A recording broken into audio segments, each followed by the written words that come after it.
السلام عليكم ورحمة الله. معاكم منال، والنهاردة اقدم لكم بسكوت القس بطريقة بسيطة وسهلة ومش مكلفة خالص، وان شاء الله تعجبكم. طبعا بدل ما نشتريه من بره نقدر نعمله في البيت بتكلفة اقل بكتير.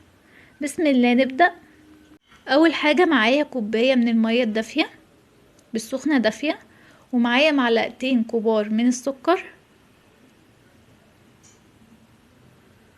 ومعايا نص معلقة كبيرة من الخميرة الفورية.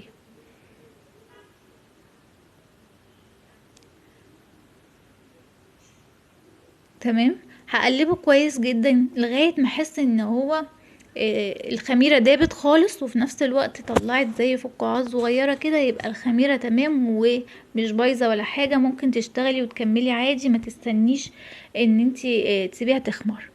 ومعايا نص كوباية من الزيت، بقلب بالشكل دوت.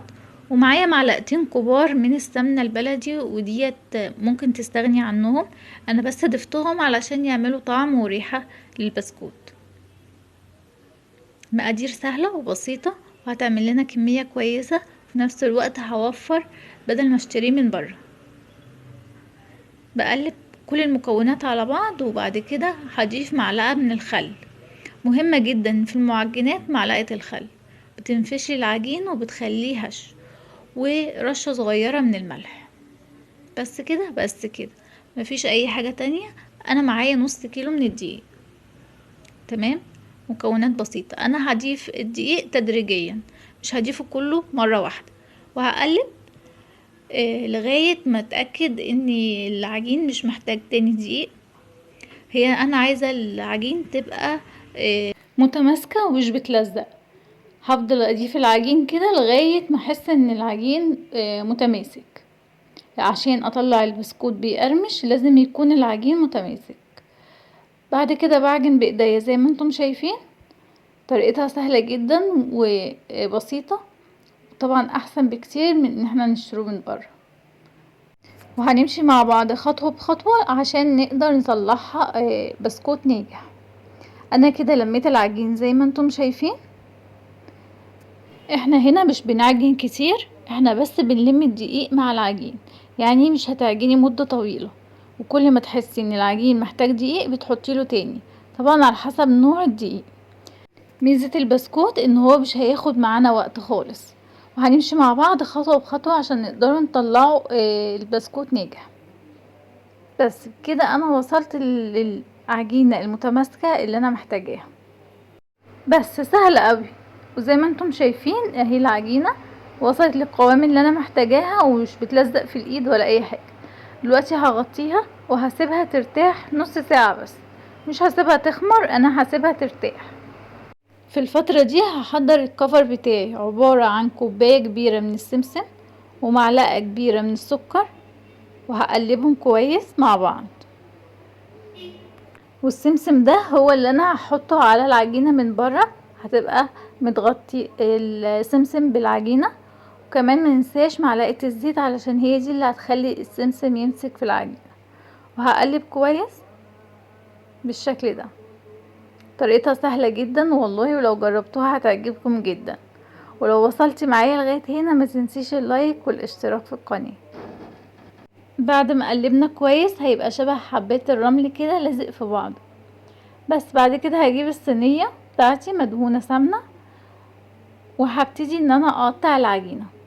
هاخد جزء صغير من العجينة، هبتدي ان انا افرده بالشكل ده. كل ما رفعت العجينة كل ما طلع البسكوت ناجح اكتر. على قد ما بنقدر بنحاول ان احنا نرفعه زي ما انتم شايفين كده.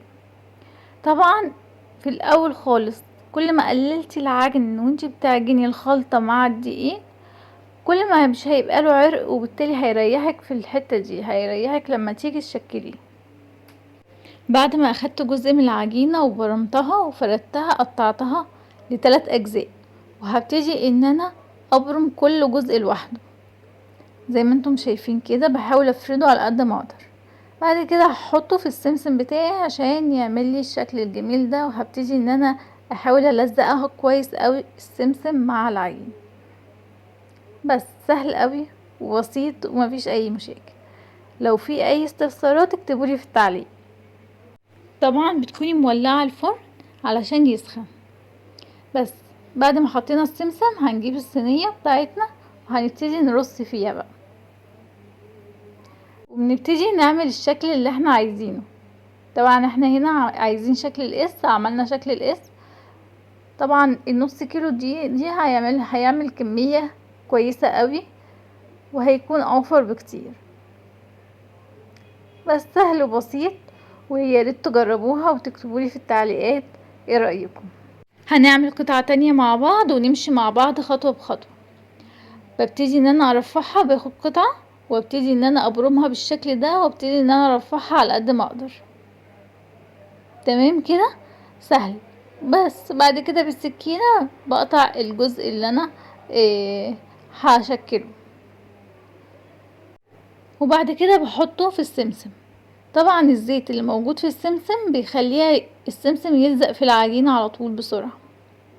وزي ما انتم شايفين سهلة قوي وبسيطة، ومش هتاخد منك اي وقت ولا مجهود حتى، والطعم تحفة، هيعجبكم جدا. ان شاء الله تجربوها وتقولوا لي رأيكم.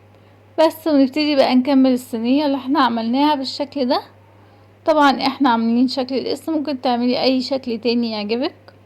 بعد ما برصه في الصينية او في الصاج مش بسيبه يخمر، بحطه على طول في الفرن. بالنسبة للتسوية فاحنا مسخنين الفرن قبليها على 180، بتسيبي دقيقتين بس، وبعد كده بتوطي النار. بيتحمص ويستوى زي ما انتم شايفين، بياخد الوش الذهبي الجميل ده. بس سهل قوي وبالهنا والشفا، وان شاء الله تجربوه، وهيكون مقرمش من جوه وجميل جدا جدا. وما تنسوش اللايك والاشتراك في القناة وتفعيل زر الجرس. واهم حاجة لو عجبكم تكتبولي في التعليقات. والسلام عليكم ورحمة الله.